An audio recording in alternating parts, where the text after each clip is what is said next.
നമസ്കാരം, ഞാൻ ഗീത. ഇന്ന് നമുക്ക് കണ്ടത്തിലെ ചെമ്പല്ലി എങ്ങനെ കറി വെക്കാം എന്ന് നോക്കാം. ഇത് ഞാൻ പിടിച്ച ചെമ്പല്ലിയാണ്. എൻ്റെ കൊച്ചുമോനും ഞാനും കൂടെയാണ് മീൻ പിടിക്കാൻ ഇറങ്ങുന്നത്. വീടിൻ്റെ രണ്ട് വശവും കണ്ടമാണ്. എല്ലാ ക്രിസ്മസിനും അപ്പവും ചിക്കൻ കുറുമയും ബിരിയാണിയും ഒക്കെ തരുന്ന അമ്മാമ്മയുടെ വീടാണ് ആ കാണുന്നത്. നേരത്തെ നമ്മൾ ആ വീഡിയോ ചെയ്തിട്ടുണ്ട്.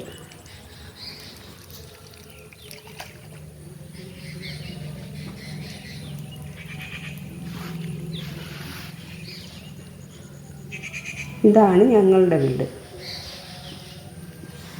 ഇതെല്ലാം ഞാൻ പിടിച്ച മീനാണ്. പിടിച്ച ചെമ്പല്ലി വെട്ടുന്നതിന് മുമ്പ് വെള്ളമില്ലാതെ ഉപ്പുപൊടി മാത്രം ഇട്ട് അരമണിക്കൂർ വെക്കണം. അതിനുശേഷം ഒരു ചട്ടിയിലേക്ക് നെല്ലിക്ക വലുപ്പത്തിൽ പിഴുപുളിയും ഒരു പിടി ഉപ്പും കൂടി ഇട്ട് വെള്ളം ചേർത്ത് കലക്കി വെക്കണം. ഇതിലേക്ക് മീൻ വെട്ടിയിടണം. മീനിൻ്റെ ഉളുമ്പ് പോകാൻ വേണ്ടിയാണ് ഇങ്ങനെ ചെയ്യുന്നത്. ശേഷം നന്നായി കല്ലിൽ ഉരച്ച് കഴുകിയെടുക്കുക. ഇങ്ങനെ ചെയ്താൽ മീനിൻ്റെ ഉളുമ്പ് നന്നായി പോകും. മീൻ പൊളിച്ചെടുക്കേണ്ട ആവശ്യമില്ല. പുളിവെള്ളത്തിലിരുന്ന് വീഡിയോ എടുക്കാൻ പറ്റിയില്ല. വീഡിയോ ഇഷ്ടപ്പെട്ടാൽ എല്ലാവരും സബ്സ്ക്രൈബ് ചെയ്ത് ലൈക്കും ചെയ്യണേ. ഇനി മീൻ കറി വെക്കാം. ആദ്യം തന്നെ ഒരു മസാല തയ്യാറാക്കാം. 400 ഗ്രാം ചെമ്പല്ലിയാണ് എടുത്തിരിക്കുന്നത്. ചീനിച്ചട്ടി സ്റ്റൗവിൽ വെച്ച് ചൂടായി കഴിയുമ്പോൾ 1/2 ടേബിൾ സ്പൂൺ പൊടിക്കാത്ത കുരുമുളക് ഇട്ട് കൊടുക്കുക.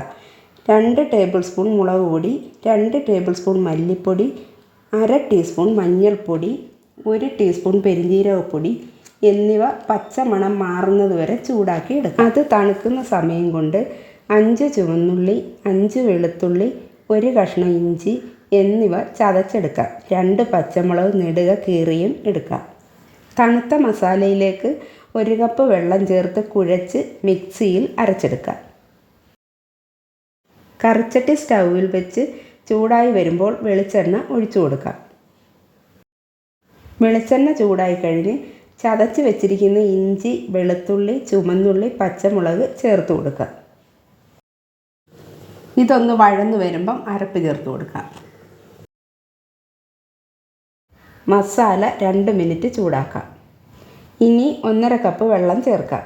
ആകെ 2.5 കപ്പ് വെള്ളമാണ് ചേർത്തിരിക്കുന്നത്. 3/4 ടീസ്പൂൺ ഉപ്പ് കൂടെ ചേർക്കാം.